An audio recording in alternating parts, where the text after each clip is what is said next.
শিশু রামিসা হত্যা মামলায় শুধু দ্রুততম সময়ে রায় নয়, দ্রুততার সঙ্গে এই রায় কার্যকরেরও উদাহরণ হতে পারে, এমন ইঙ্গিত দিয়েছেন আইনমন্ত্রী ও স্বরাষ্ট্রমন্ত্রী।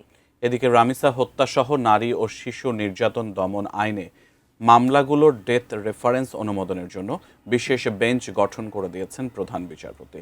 রোববার থেকে এর কার্যক্রম শুরু হবে।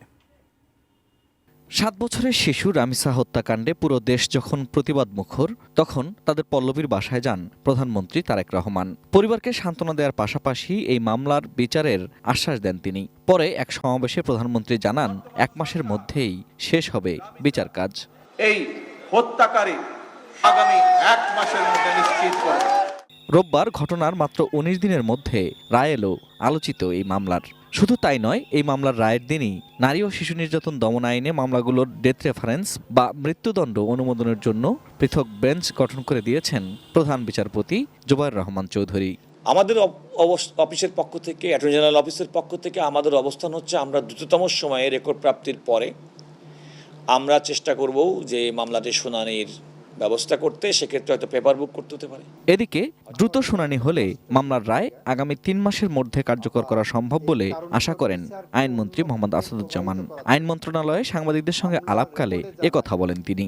একটা হলো 1 সপ্তাহের মধ্যে যদি ফাইলটা আসে, আমরা যদি তার পরের সপ্তাহ থেকে এটাকে পেপার বুকে দিয়ে দিতে পারি, পেপার বুক যদি 15 দিনের মধ্যে আমরা শেষ করতে পারি, তারপরে যদি বিশেষ বিবেচনা এটা শুনানি করা হয়, শুনানি যদি 2 সপ্তাহের মধ্যে করি, তারপর অ্যাপেলের ডিভিশনে যাবে, তো এটা 3 মাসের মধ্যে করা সম্ভব বলে আমি মনে করি।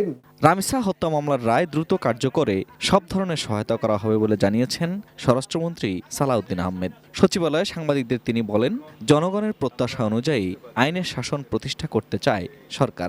বিচারিক ইতিহাসে এবং পুলিশের গ্রেপ্তার এবং তদন্তের কার্যক্রমের ইতিহাসে এটা একটা মাইল ফলক।